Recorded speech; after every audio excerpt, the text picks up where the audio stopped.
perusahaan swasta dulu. Saya kerja di perusahaan swasta PMA ya, perusahaan asing selama kurang lebih 5 tahun, dan saya sangat waktu di perusahaan itu sangat sebagai buruh, benar-benar sebagai buruh, sebagai pekerja, kemudian mengalami, oh ternyata nasib buruh kita itu seperti ini ya, sebagai seorang pekerja itu seperti ini ya. Terus kemudian saya punya berkesempatan untuk melanjutkan pendidikan S2 di hukum internasional. Saya pun mendapatkan kondisi dan kenyataan, mendapatkan isu-isu bahwa oh permasalahan buruh itu bukan hanya permasalahan nasional kita, tapi juga permasalahan lintas bangsa. Sehingga kemudian ILO International Labour Organization atau organisasi buruh internasional itu menerapkan aturan-aturan yang seperti ini. Nah, kemudian saya lanjutkan ketika saya sudah menjadi seorang dosen ya. Kemudian karena saya punya pengalaman di bidang hubungan industrial, saya kemudian diberi mata kuliah hukum perburuhan dan ketenagakerjaan, karena memang terus kemudian saya juga menelitinya, penelitian saya juga konsentrasinya di hukum perburuhan dan ketenagakerjaan, selain juga di hukum internasional. Ada kaitannya kan, aturan-aturan internasional, bagaimana situasi geopolitik internasional itu bisa mempengaruhi bisa mempengaruhi perekonomian suatu negara, termasuk kondisi-kondisi perburuhannya itu hal-hal. Nah, itu kita dapatkan dari mana? Ya, pertama, selain kita tekun mengikuti perkuliahan, dua, kita juga banyak membaca, banyak ikut webinar juga. Nah, dari situ nanti kita akan tahu minat kita. Oh iya, saya kepinginnya belajar tentang bisnis. Oke, berarti saya masuk hukum perdata. Oke, saya ingin menjadi penegak hukum. Oke, berarti konsentrasinya adalah di bidang hukum pidana. Saya ingin jadi pejabat publik, saya ingin jadi ASN, saya ingin jadi istilahnya kemudian menjadi dalam artian pejabat publik ya, perangkat desa atau apa. Nah, itu teman-teman bisa memilih hukum penyelenggaraan negara. Jadi itu minat itu berkembang bersamaan dengan berkembangnya jiwa dan emosional kita. Jadi nanti setelah semester 1 dijalani 2, 3, 4, 5, ketika semester 6 pasti sudah tahu, oh saya ingin ini. Ingat, ketika memilih konsentrasi, jangan sekali-sekali ikut-ikutan saran teman kalau teman-teman tidak punya minat. Katakanlah koncoku kabeh nang pidana. Aku tak melu pidana, padahal teman-teman nggak suka gitu loh. Aku nggak senang belajar tentang kejahatan. Saya nggak suka belajar tentang punishment atau hukuman ya, bentuk-bentuk kejahatan. Saya pinginnya tuh belajar tentang bagaimana sih kita itu mengembangkan hukum kekayaan intelektual. Saya suka tentang bagaimana kita itu belajar tentang perbankan. Saya sukanya itu belajar tentang bagaimana tentang akad jual beli. Nah, berarti kan itu perdata. Ya, masuklah sesuai dengan minatnya teman-teman. Jangan masuk karena teman, karena ada oh koncoku, atau pacarku. Wah, jangan begitu. Seperti itu. Ya, yang lain monggo. Ayo teman-teman, mungkin ada yang bertanya lagi.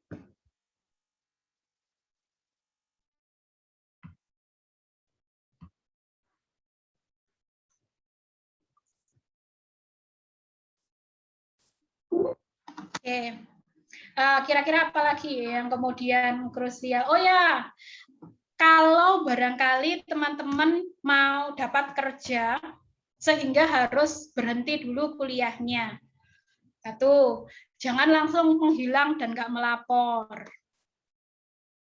Jadi ada yang namanya cuti kuliah atau cuti akademik. Kalau kemudian teman-teman keterima PNS, keterima Polri, keterima TNI, yang harus benar-benar meninggalkan kuliah, segera melapor dan meminta cuti akademik. Cuti akademik itu teman-teman boleh berhenti sementara. Nah, selama masa cuti maka biaya tetap itu tidak akan ditagih. Ya, biaya tetap dan biaya SKS tidak ditagih karena teman-teman memang cuti itu maksimal berapa? Cuti itu maksimal kalau di swasta biasanya 2 tahun, pokoknya bisa 2 tahun berturut-turut, berhenti dulu, setelah itu nanti kembali kuliah lagi, atau tidak berturut-turut boleh, pokoknya jangan tidak melapor. Atau kemudian kalau ternyata Sebab kalau teman-teman itu nanti nggak melapor, itu nanti disebutnya sebagai nonaktif, mahasiswa nonaktif. Nah, kalau sudah nonaktif, meskipun teman-teman nggak pernah masuk selama berapa tahun, maka biaya tetap ketika teman-teman meninggalkan Uniska tadi, karena nggak laporan ya, nggak mengambil cuti akademik, tetap harus bayar biaya tetapnya. Katakanlah teman-teman ini nanti tahun 2022, sudah setahun kuliah terus dapat kerja, terus kemudian udah wes ditinggal dulu kuliahnya, baru nanti bisa bergabung lagi tahun 2023. Nah, selama kosong tahun 2002 sampai 2023 itu kan ada 2 semester. Kalau teman-teman nggak melapor, tetap ditagih biaya tetap. Tapi kalau teman-teman melapor dan mengajukan cuti akademik, maka biaya tetap itu tidak perlu dibayarkan. Nah, seperti itu. Monggo Bapak Andi Yulianto, barangkali mau bertanya. Assalamualaikum warahmatullahi wabarakatuh. Waalaikumsalam warahmatullahi wabarakatuh. Ya, Andi, Bu. Mohon izin bertanya untuk kelas pekerja, nggih. Apakah memungkinkan untuk mengikuti program yang Kampus Merdeka itu di tempat boleh, kita? Bapak. Boleh. Nggih? Sangat boleh sekali. Tidak terbatas hanya untuk mahasiswa kelas A saja. Tapi permasalahannya tentu saja apakah perusahaan atau tempat bekerja Bapak mengizinkan untuk mengikuti kegiatan tersebut.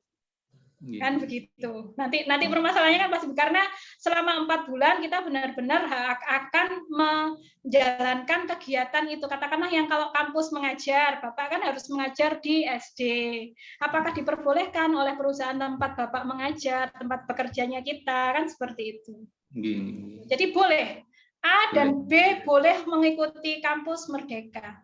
Semuanya diperbolehkan karena itu adalah hak teman-teman semuanya. Terima kasih. Monggo silahkan yang lainnya.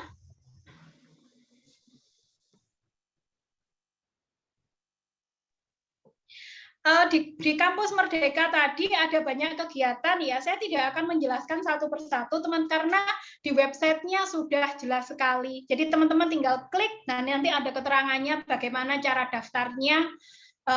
Seleksinya seperti apa, benefitnya apa saja, monggo silahkan dibuka. Kampus Merdeka, di googling saja. Gitu. Yang lain?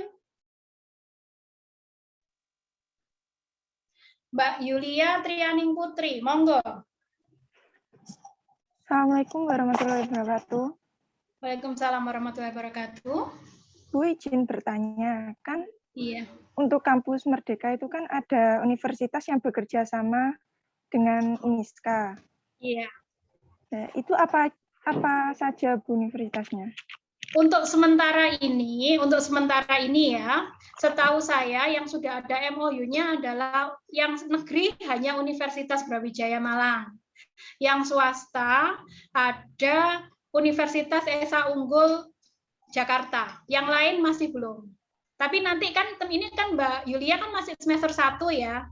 Nah, nanti insya Allah nanti kan ketika sudah semester 5 atau semester 6 sudah waktunya bisa ngambil itu, insya Allah nanti pasti bertambah lagi. Untuk sementara baru 2 itu, Mbak. Nah. Oh, nggih, Bu. Makasih, Bu. Oke, silakan. Yang lain.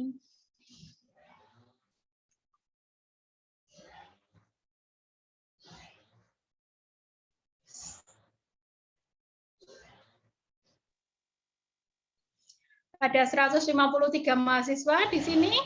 Monggo, barangkali apakah sudah jelas atau kira-kira masih ngeblank atau wait and see aja deh. Kita jalan dulu. Tadi ya, jadi hal-hal yang teman-teman punya ketua kelas, silahkan ketika kemudian ada hal-hal yang unek-unek yang ingin disampaikan, ternyata ada permasalahan di tengah-tengah, silahkan ketua kelasnya untuk menghubungi wali kelas, atau ternyata kalau wali kelasnya tidak bisa begitu aktif, bisa langsung ke saya. Selamat datang Pak Muhammad Wahid Hasim. Ya Bu, terima kasih.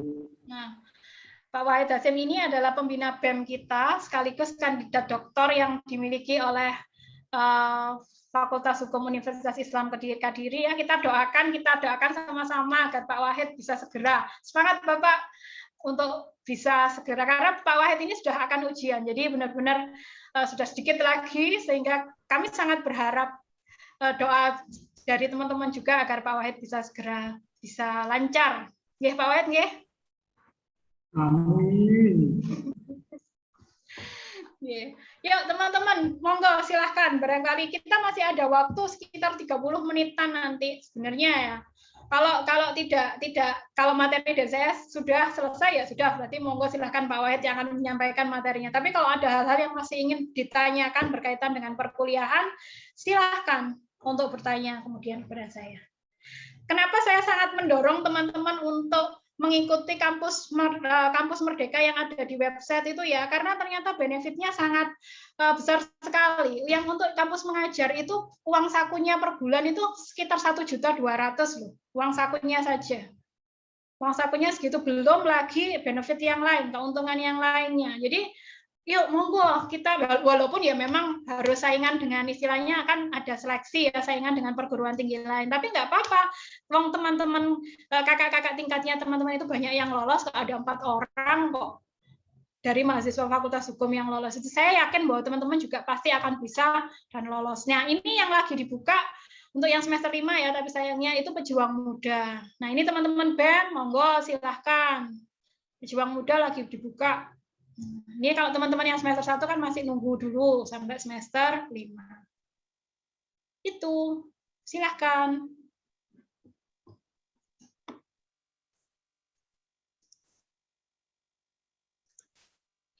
Bagaimana Mbak Fadila? Oke, Mbak Kristi Meilina Wati, silahkan. Assalamualaikum, selamat siang. Oke, silahkan Mbak Kristi. Kan untuk semester 1 sampai 5 sesuai paket dari kampus. Iya. Nanti untuk semester selanjutnya apakah bisa memilih satu semester itu mahasiswa berani mengambil berapa SKS? Oke. Maksimal dalam satu semester ya 24 SKS. Jika IP di semester sebelumnya 3,00 atau ke atas. Kalau IP-nya kurang dari 3, maka maksimal SKS-nya hanya 20.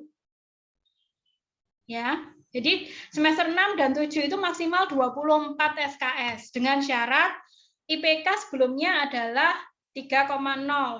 Kalau IPK-nya kurang dari 3, maka maksimal SKS yang boleh diambil hanya 20 SKS. Jadi ditentukan oleh IPK. Jadi tolong teman-teman sangat diperhatikan studi per semesternya. Karena apa?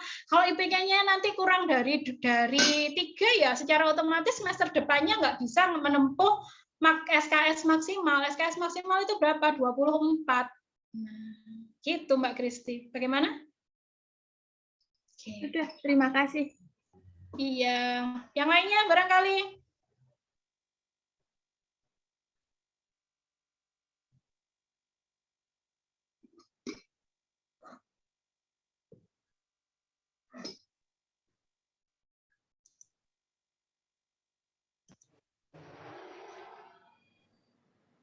Izin masuk. Iya, terima kasih Mbak Fadila. Silahkan. Ada pertambahan pertanyaan dari saya.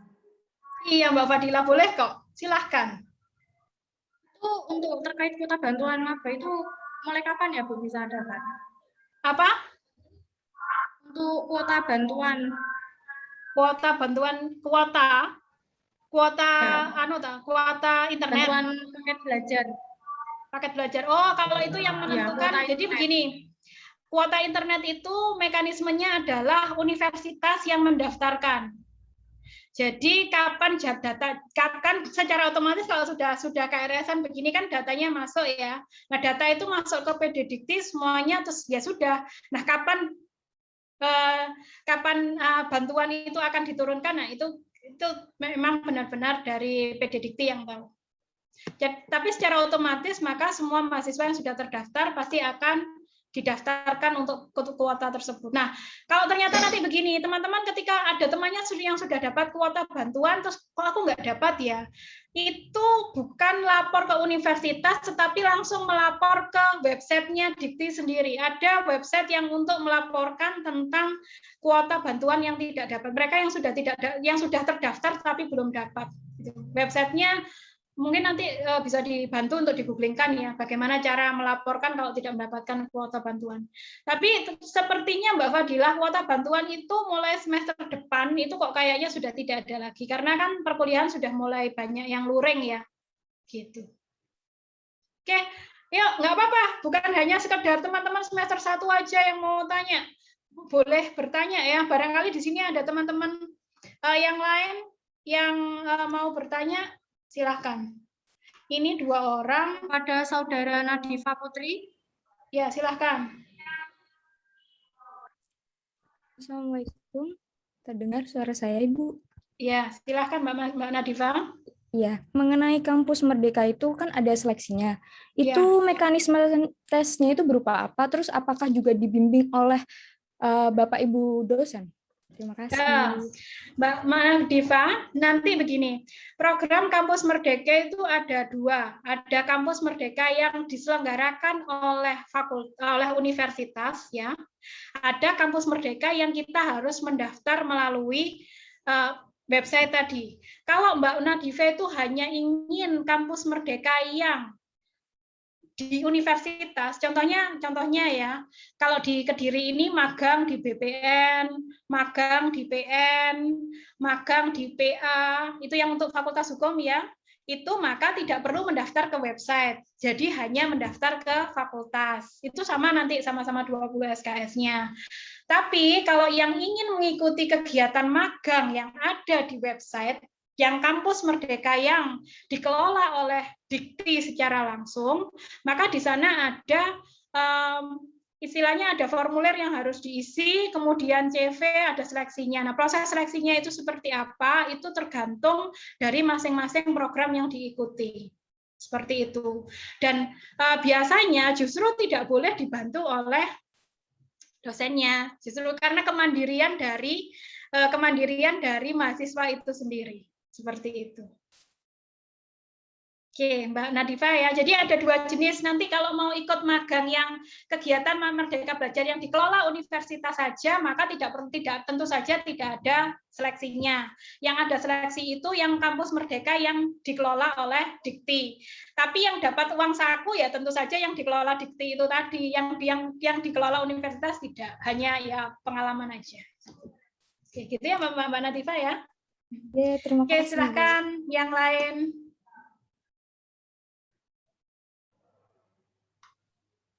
Monggo teman-teman yang ingin bertanya silakan.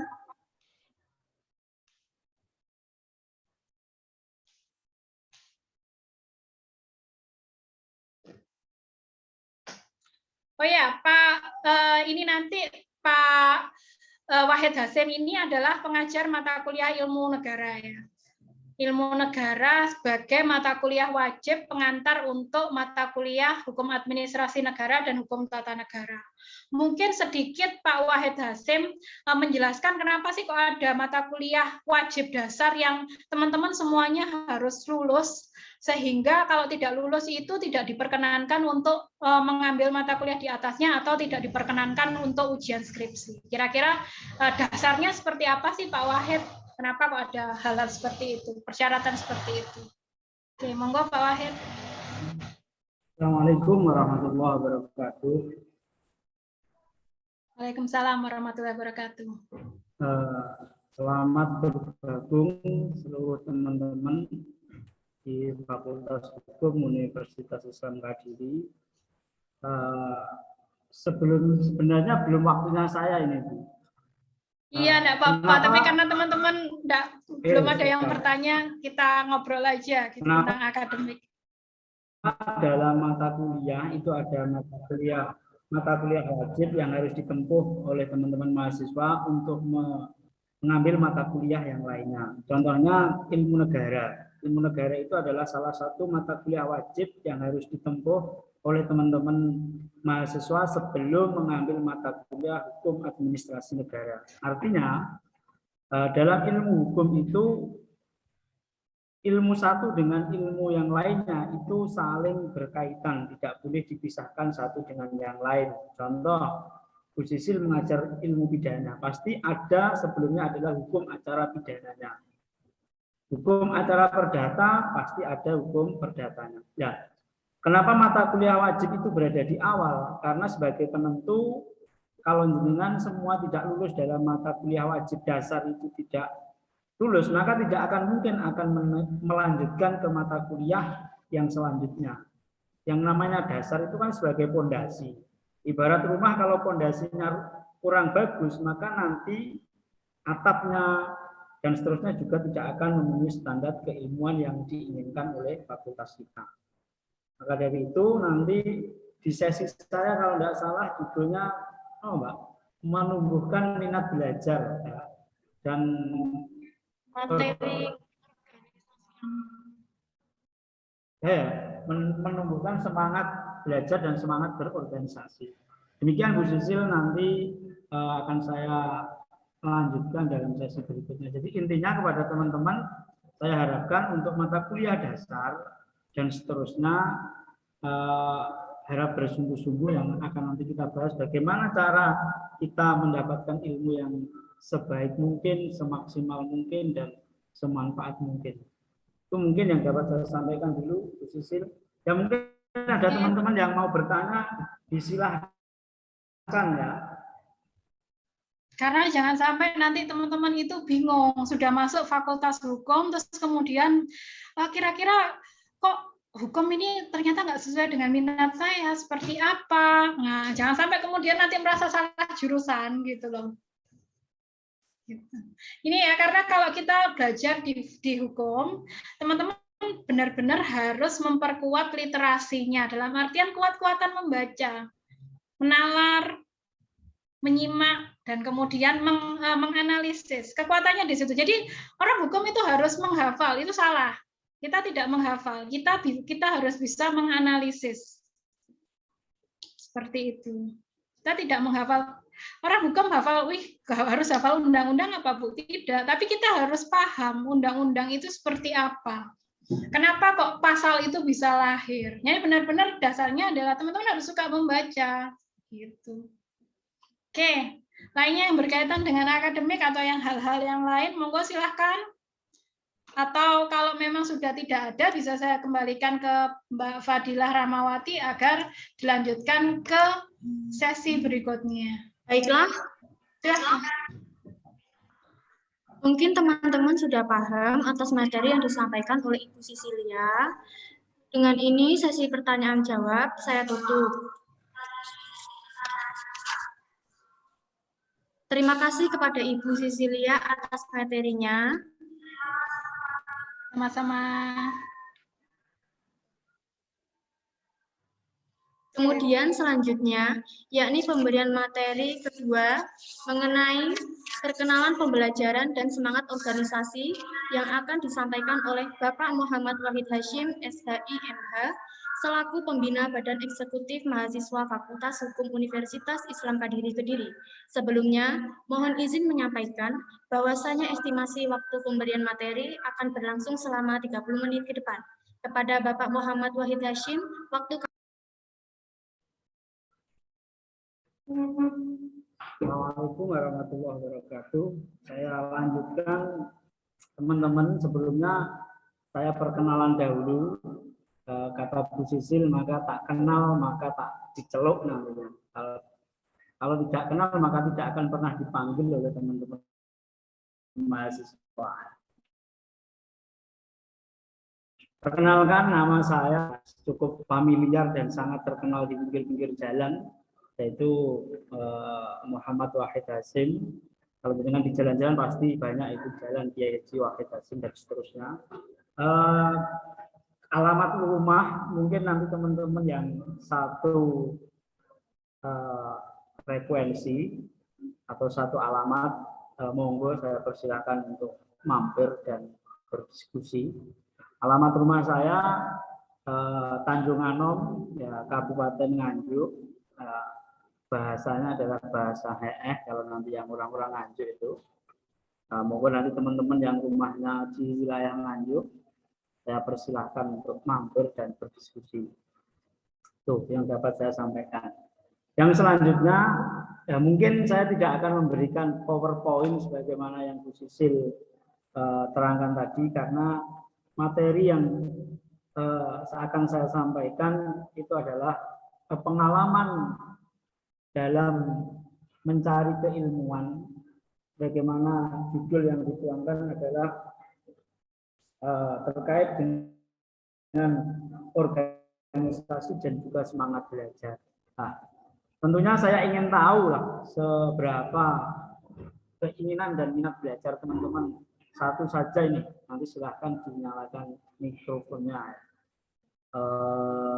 Mbak Nadifa Putri, NPM terakhir 029. Saya tanya Mbak Nadif, kenapa ngambil Fakultas Hukum? Karena menurut saya hukum itu memberi obat, Pak. Kok nggak ngambil fakultas yang lain, ekonomi atau pertanian atau kedokteran dan lain sebagainya? Kenapa Mbak Nadif? Karena saya tertarik dengan ilmu hukum yang ada di Indonesia, yang katanya hukum itu tidak mati tapi masih sedang tertidur seperti itu. Oh, oke.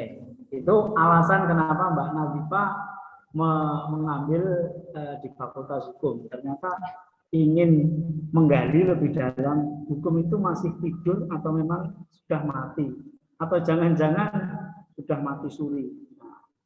Mungkin satu lagi sebagai pembanding, Mas Khairul Hanafi Lubis.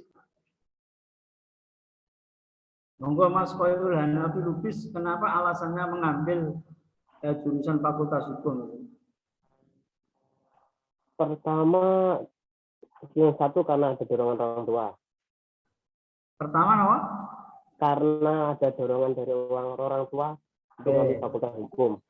Yang kedua, saya berminat tentang gimana cara kita berargumentasi dan juga penilaian hukumnya itu nanti kan sekarang kan apa itu?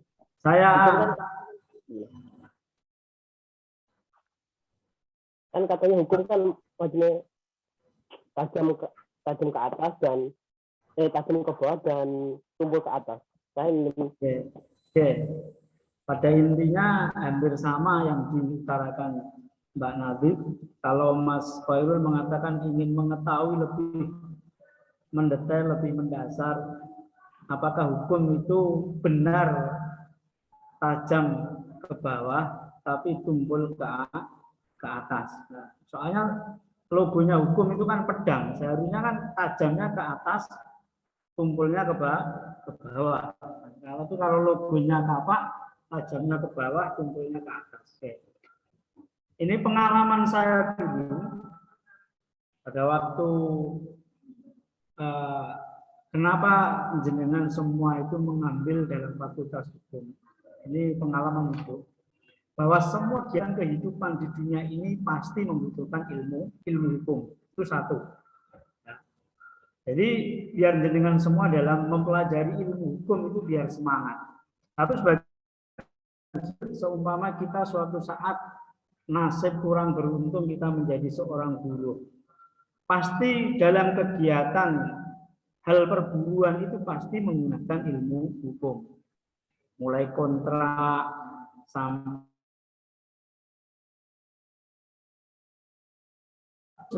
pasti menggunakan ilmu hukum.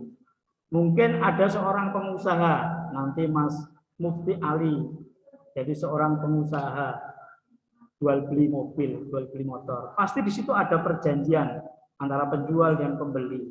Itu yang digunakan ilmu hukum. Hampir semua lini atau leading sektor kehidupan itu yang digunakan adalah ilmu hukum. Ini ada suatu anekdot, ya, mungkin yang dulu orang mengatakan ilmu hukum itu ilmu yang tidak menjanjikan. Suatu ketika ada Fakultas Kedokteran UI datang. Ia dengan bangganya mengatakan bahwa Fakultas Kedokteran itu fakultas yang paling ilmu kedokteran itu paling favorit, paling menjanjikan dan lain sebagainya. Nah, datanglah orang ITS mahasiswa ETS yang di bidang sains. Itu enggak bisa, yang paling unggul itu ilmu sains. Dokter kalau enggak ada sains, bagaimana sampai akan melakukan ini, update ini dan seterusnya. Datanglah yang ketiga adalah orang ekonominya UNER, Airlangga. Enggak bisa, yang paling favorit itu Fakultas Ekonomi. Kita selalu megang uang, menentukan kebijakan perekonomian negara dan seterusnya. Datang dari paling berjasa orang pertanian. Bayangkan seluruh warga Indonesia itu jika tidak ada pertanian bagaimana akan memenuhi kebutuhan hidupnya dan seterusnya. Yang paling terakhir datang itu mahasiswa Fakultas Hukum, namanya Mbak Putri Bui nawan. Ya, Mbak Putri datang dengan temannya. Dia tidak memamerkan keilmuannya, dia hanya bertanya kepada mahasiswa kedokteran, andai kata kamu terjadi pelanggaran hukum, malpraktek yang dituntut oleh pasien dan seterusnya, teman minta tolong kemana? Ya ke Fakultas Hukum, karena yang tahu hukum adalah orang hukum. Terus yang ITS dan cyber itu, contoh kalau kamu terkena pembajakan, dituntut seseorang pencemaran nama baik melalui IT, kamu datangnya kemana minta tolong? Ya ke orang hukum, karena yang tahu permasalahan hukum orang hukum. Ekonomi juga gitu. Kalau Saman keliru mengaudit dan dituntut oleh beberapa perusahaan, Saman minta tolongnya kemana? Orang hukum. Pertanian juga gitu. Maka yang terakhir bahwa yang paling hari ini paling dominan itu adalah di bidang ilmu hukum.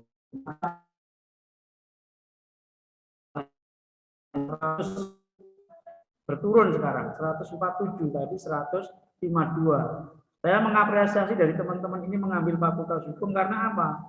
Dalam teori ilmu negara bahwa kesejahteraan negara itu bukan berdasarkan karena ekonomi, bukan karena kesejahteraan dari kesehatan, enggak, tapi karena hukumnya ditegakkan sebagaimana yang diutarakan Mas Khairul Hanafi tadi, bahwa jika hukum ditegakkan secara otomatis negara itu akan sejahtera.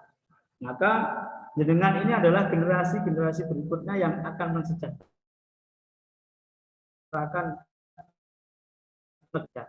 Sekarang bagaimana kita agar mempelajari ilmu hukum itu bisa minat, bisa lebih intensif sebagaimana yang dikatakan Bu Sisil, hukum itu tidak harus menghafal.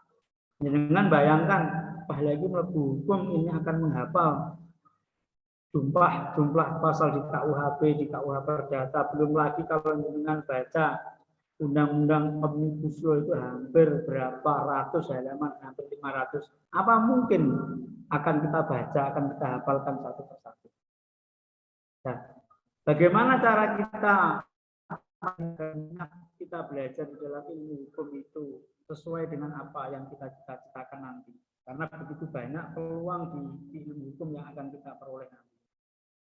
Satu, bahwa nanti ada yang namanya sudah dikatakan Bu Sisil kelas A1, A2, A3 sama B1. Yang pertama, sebanyak mungkin sering lakukan diskusi kelas. Karena ini yang sering saya waktu kuliah, bahwa setelah kuliah mungkin ini perbedaan dulu dengan zaman sekarang. Kalau zaman sekarang setelah kuliah game, terus bahasanya apa? Ayo bahasanya kok ke karaoke itu apa? Song dan lain sebagainya.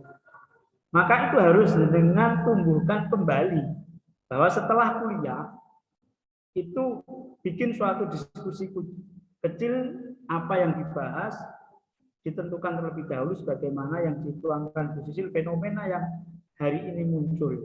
Kita bahas dalam perspektif ilmu hukum. Atau enggak, kita ulangi penyampaian dosen yang telah disampaikan di kelas, kita ulas kembali dalam diskusi kelas di luar perkuliahan yang dibuat. Artinya apa? Hampir ilmu yang kita peroleh itu bukan hanya di kelas. Nah, contohnya kenapa hari ini ada yang namanya Merdeka, kampus Merdeka, Merdeka Mengajar dan sebagainya. Karena pemekaran bahwa ilmu itu tidak harus di dalam kelas, tapi bisa di luar kelas. Maka tiap-tiap jenengan semua dalam mempelajari ilmu hukum itu jangan puas hanya di dalam kelas, tapi harus membuat suatu diskusi yang berada di luar kelas. Itu dalam kita untuk menumbuhkan semangat belajar. Yang kedua, bahwa ada pendapat bahwa pendidikan itu adalah salah satu bentuk mengubah nasib seseorang atau meningkatkan kesejahteraan seseorang. Maka itu harus bahasanya kalau tidak salah learning to do it. Itu menjadi semangat jenengan. Apa artinya do it itu apa Mbak MC? Mbak Solo mau sebenarnya? Apa Mbak Dila? Arti do it itu apa? Learning to do it. Artinya lakukan, Pak. Jadi mencari ilmu itu adalah untuk melakukan sesuatu. Tapi kalau menurut saya itu menjadi, kalau orang Jawa, learning to do it. Jadi belajar itu adalah untuk mencari duit di kemudian hari. Saya tanya, jenengan belajar nanti untuk mencari duit enggak, teman-teman ini? Mbak Nadifa? Iya, Pak. Apa hanya untuk mencari ilmu saja? Mencari penghasilan. Penghasilan itu duit atau enggak? Iya. Ya. Maka ada orang yang mengatakan saya mencari ilmu, sekolah itu untuk mencari ilmu. Iya awalnya, tapi akhirnya adalah learning to do it, untuk melakukan sesuatu. Artinya ya mendapatkan uang, mendapatkan kesejahteraan, meningkatkan taraf hidup dan lain sebagainya. Maka fondasi yang awal yang harus teman-teman laksanakan adalah jangan merasa puas mendapatkan keilmuan di dalam kelas. Hampir mungkin Bu Sisil juga pernah, hampir semua nanti Pak Dekan itu justru malah dulu sering mengadakan diskusi di luar kelas. Artinya apa? Diskusi di luar kelas itu akan menumbuhkan pikiran kita yang inovatif, yang progresif dan seterusnya. Seperti itu. Artinya waktu itu tidak akan terulang di hari ini. Nah, sebagaimana kalau misalnya membaca makalahnya Imam Ghazali, tidak akan terulang waktu ini tidak akan terulang. Jadok kemudian adalah ada tes, dengan ada tes hakim. Ada satu hal yang tidak sampai belajari sungguh-sungguh pada waktu itu, dan ternyata itu menjadi penentu. Nah, pasti akan terjadi penyesalan di kemudian hari. Kiat-kiatnya ya seperti itu yang pertama. Yang kedua, kiat-kiat dalam mencari ilmu itu bahwa jangan asumsikan bahwa ilmu itu akan mendapatkan hasil sekarang. Itu dulu yang dipesan oleh guru saya. Saya pernah bertanya, kenapa orang itu mencari ilmu itu dari ayunan hingga ke liang kubur. Ternyata manfaat ilmu itu tidak bisa dirasakan pada waktu hari ini. Contohnya Mas Wahyu. Hari ini lulus, apakah langsung bisa mendapatkan manfaat dari ilmu itu? Atau Mas Mufti Ali, hari ini lulus, apakah bisa langsung mendapatkan manfaat ilmu itu? Tidak. Berbeda dengan orang yang bekerja, hari ini bekerja, nanti sore bisa mendapatkan keuntungan. Mungkin di setiap 1 minggu bisa mendapatkan keuntungan, setiap bulan juga bisa mendapatkan keuntungan. Tapi ilmu itu, tatkala sudah bermanfaat, maka keuntungannya tidak akan habis dimakan oleh waktu dan zaman. Maka saya berharap kepada teman-teman dalam menimba ilmu itu semaksimal mungkin digunakan waktu di kampus ini. Terus yang kedua, bahwa ada di dalam kampus itu yang namanya organisasi, yang kebetulan pembinanya saya. Badan Eksekutif Mahasiswa. Ya, itu adalah salah satu wadah yang digunakan untuk teman-teman mengembangkan keilmuan, mengembangkan bakat dan lain sebagainya. Jadi sebuah organisasi itu sangat penting tatkala nanti kita berterjun dalam masyarakat. Artinya ilmu tanpa praktek itu juga kurang bagus, praktek tanpa ilmu itu jauh lebih tidak bagus.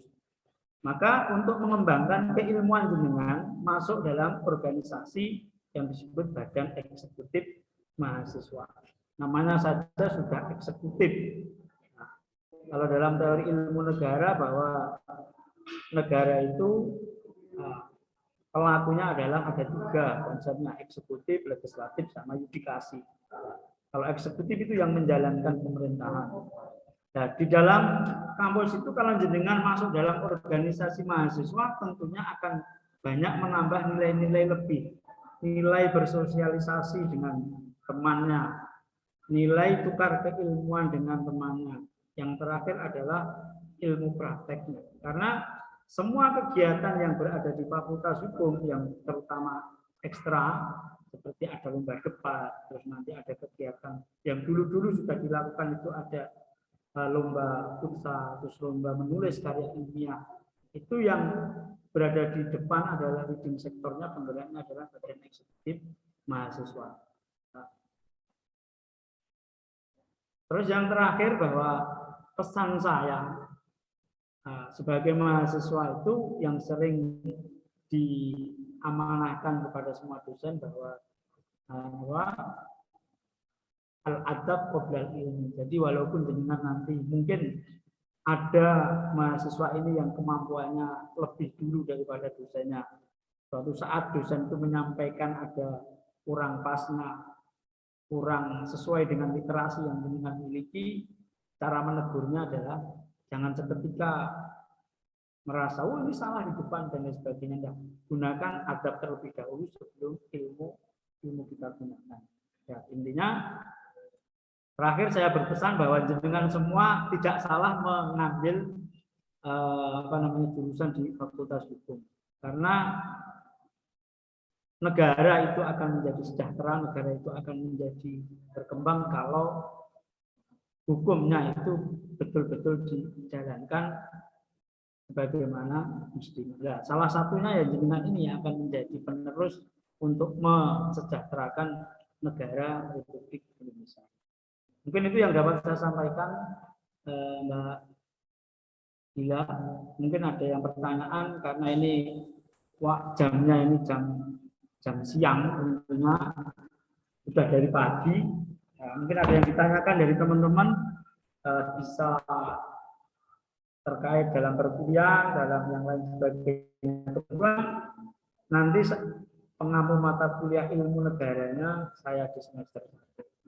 Sampai ketemu nanti di mata kuliah ilmu negara. Cukup sekian. Billahi taufiq wal hidayah. Assalamualaikum warahmatullahi wabarakatuh. Waalaikumsalam warahmatullahi wabarakatuh. Baik teman-teman, mungkin jika ada yang ingin bertanya.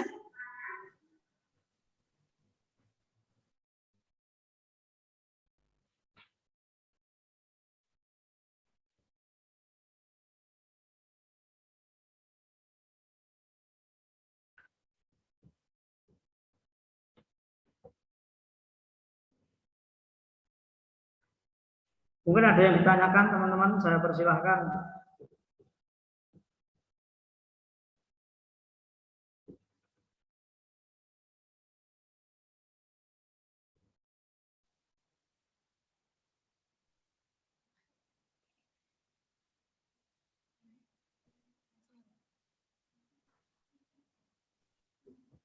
Ada yang ditanyakan atau enggak ini? Kalau enggak, ya acara berikutnya Mbak Soma. Baiklah, mungkin teman-teman sudah paham ya atas materi yang disampaikan oleh Bapak Muhammad Wahid Hasyim. Sesi bertanya jawab saya tutup. Terima kasih kepada Bapak Muhammad Wahid Hasyim atas materinya.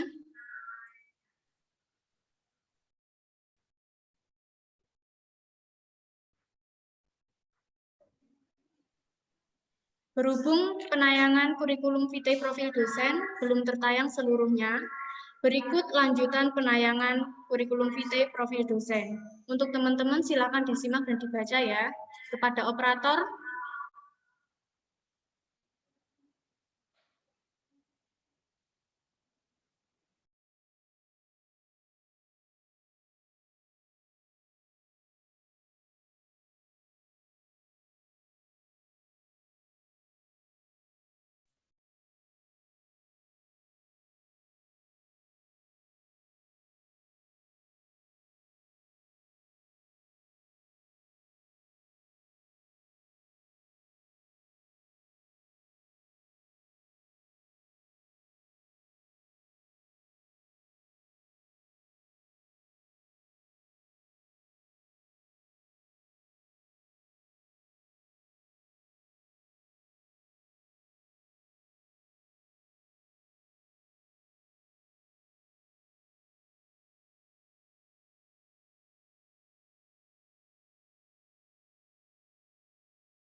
Baik teman-teman, ini bisa dibaca sendiri-sendiri ya.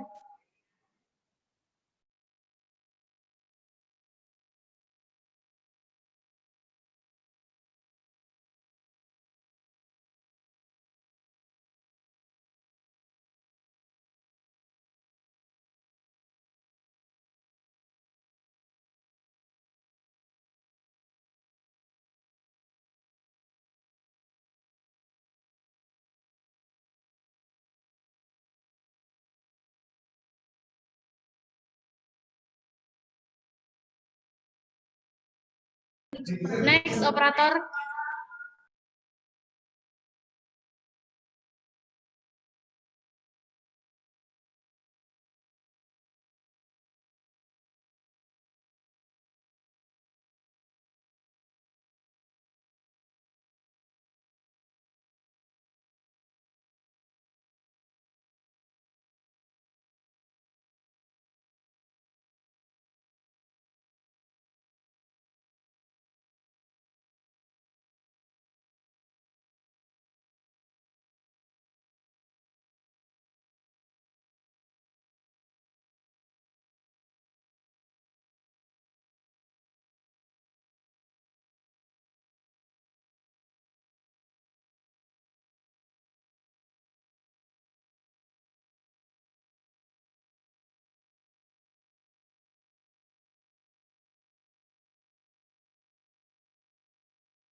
Alhamdulillah rangkaian acara pada pagi hari ini berjalan dengan lancar.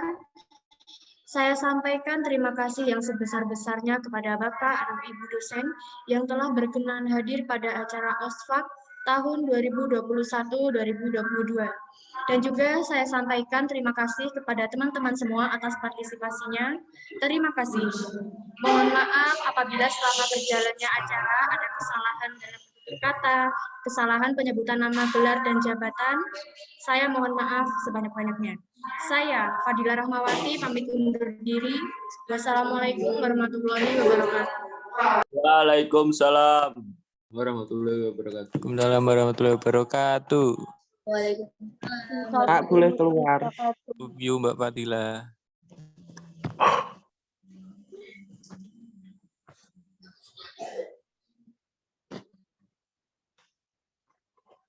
Boleh keluar gak, Cah? Udah boleh, Kak. Itu saya. Kak, boleh keluar enggak? Absen kirim di grup, Kak. Ada di chat. Pengumuman untuk teman-teman mahasiswa baru harap tinggal di Zoom sebentar ya, soalnya akan ada informasi terkait OSFAK hari berikutnya.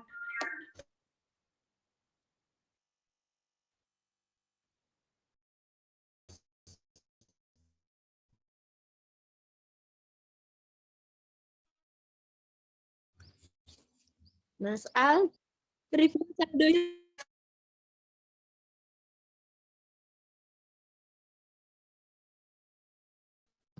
Semangat, teman-teman. Rameo tuh. Sopi nih.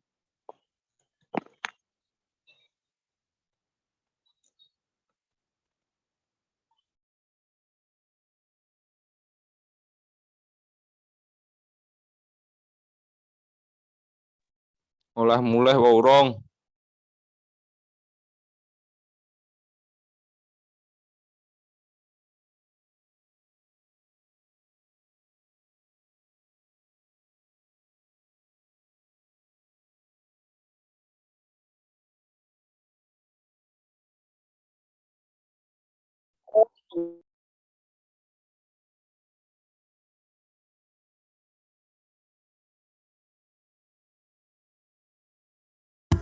Bukan ini enggak coba.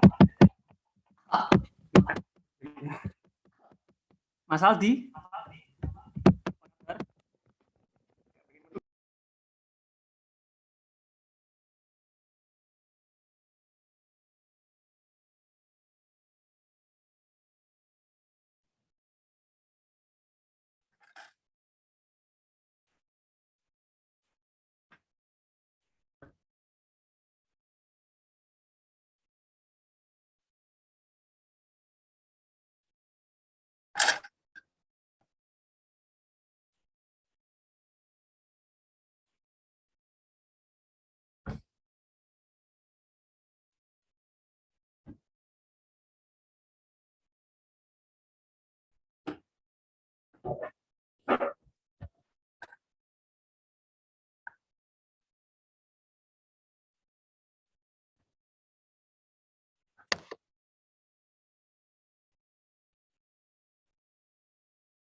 Halo teman-teman, Assalamualaikum warahmatullahi wabarakatuh.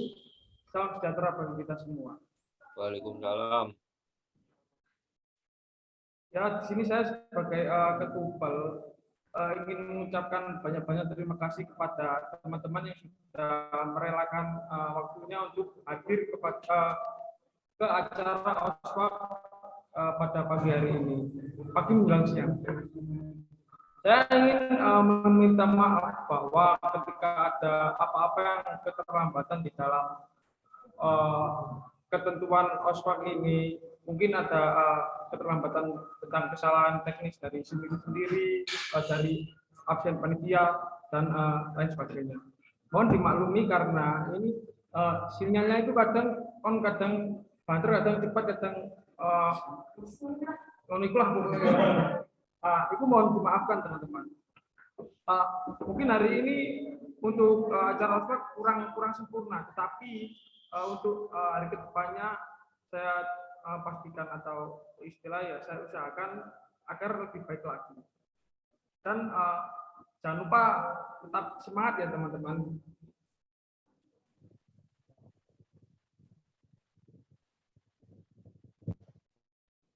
Oke, akhir kata dari saya, jika ada kurang lebihnya mohon maaf. Sebagai informasi, ini teman-teman jangan keluar dulu ya, soalnya habis ini ada evaluasi dari panitia OSPAK ini sendiri. Mohon di forum dulu ya teman-teman.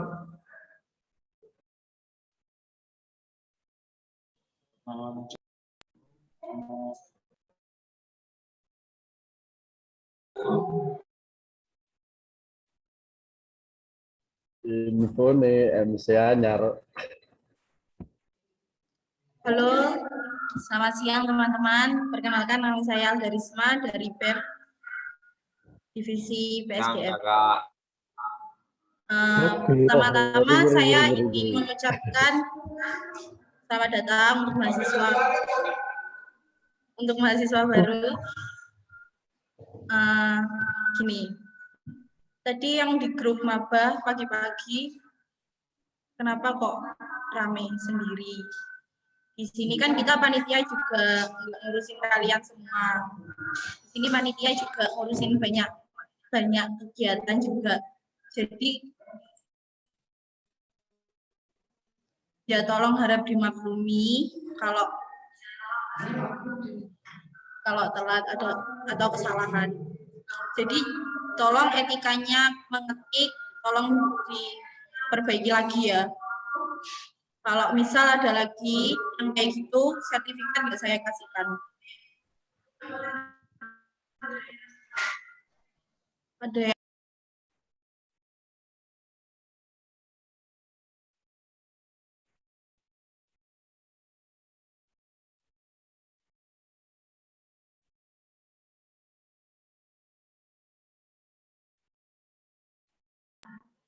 sudah itu saja. Mungkin nanti kalau kedepannya ada kayak gitu lagi, mungkin saya akan langsung tindak lanjuti. Oke, terima kasih. Dan akan ada evaluasi selanjutnya. Terima kasih. Ya, Kak. Iya, oke. Sama-sama. Ya, Kak. Absen, Kak. Link absen. Kakaknya galau marah. Baik, saya akan lanjutkan ya. Assalamualaikum warahmatullahi wabarakatuh. Waalaikumsalam warahmatullahi wabarakatuh. Siapa ya? Lapar. Baik, saya perkenalan dulu ya. Ya. Perkenalkan, nama saya dari Divisi Sosial kelas 5A1. Di sini saya akan mengevaluasi kegiatan OSPAK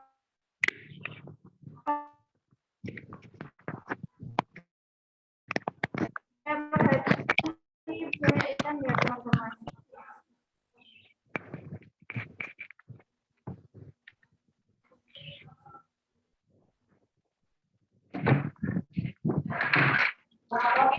Ya, ngaput.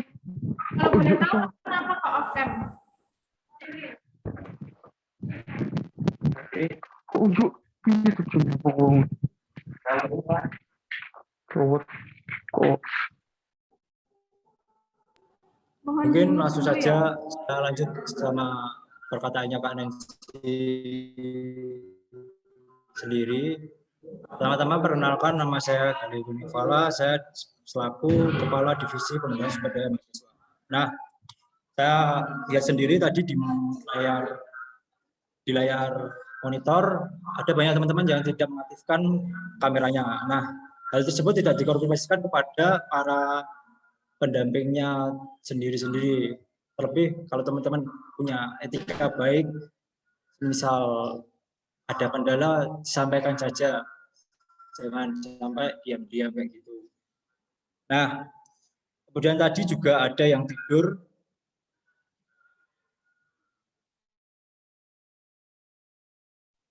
Tidak sepatutnya sebagai mahasiswa kita beretika dan beretika secara. Kemudian saya juga dapat laporan dari teman-teman juga berkaitan dengan grup yang ada di maba. Tolong ya buat teman-teman semuanya, saya minta tolong di sini kita panitia juga capek untuk nyediain ospek untuk kalian juga. Tolong apresiasinya, kerjasamanya tolong ya. Nah, untuk kedepannya mungkin teman-teman di acara besok yang tidak bisa off cam bisa koordinasi kepada para admin di grup dikarenakan apa dan bagaimana, karena di pembelajaran online kali ini maupun baik dalam acara ospek, perkuliahan maupun seminar, mengaktifkan kamera merupakan cara kita beretiket dengan baik. Selain itu kita juga mengapresiasi pada materi maupun penyelenggara acaranya sendiri. Biar nggak kosong gitu forumnya.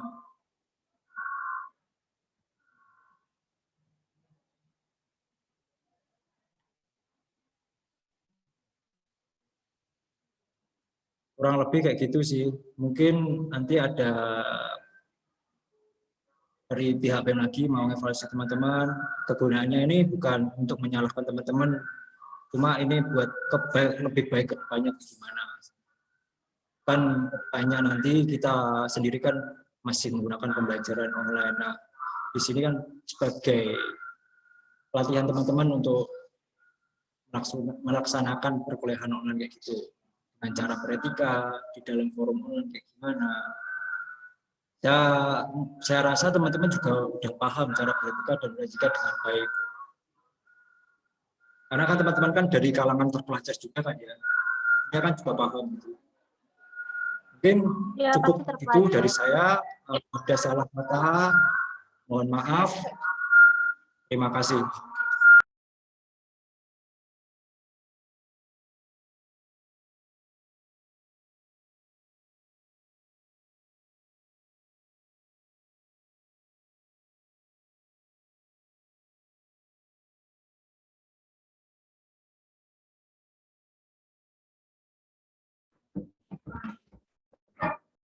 Assalamualaikum warahmatullahi wabarakatuh. Selamat pagi teman-teman. Selamat siang.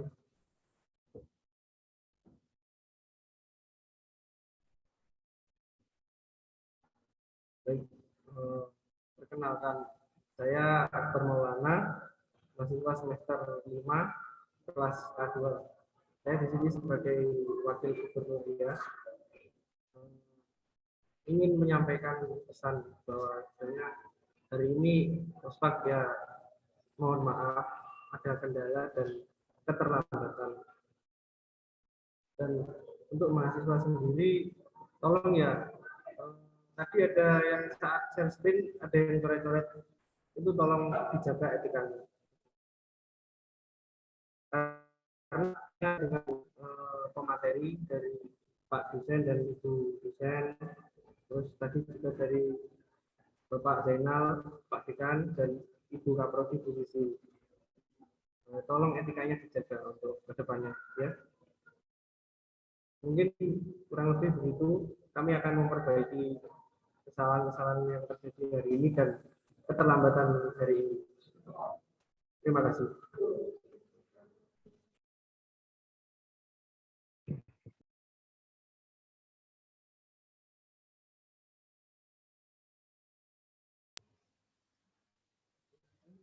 Assalamualaikum warahmatullahi wabarakatuh. Mungkin untuk Zoom atau meeting hari ini kami dari panitia mencukupkan sampai di sini. Saya akan kepada seluruh maba untuk jangan lupa resumenya dikumpulkan dan menyiapkan untuk mengikuti Zoom pada acara besok. Dan jangan lupa tadi yang dievaluasikan oleh teman-teman, diingat jangan sampai diulang lagi. Nanti kalau misal ada yang mengulangi, mungkin nanti dari panitia akan memberikan sanksi yang sangat tegas bagi kalian. Mungkin itu saja dari saya. Wassalamualaikum warahmatullahi wabarakatuh. Waalaikumsalam warahmatullahi wabarakatuh. Waalaikumsalam warahmatullahi wabarakatuh.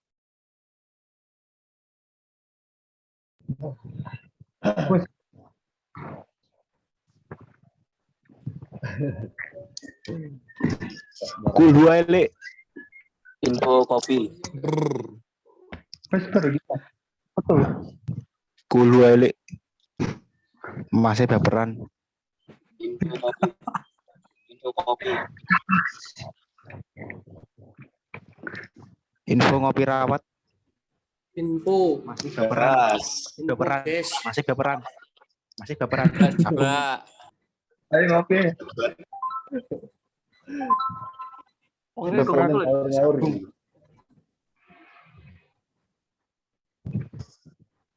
Tak sabung ya jadi. Sorry.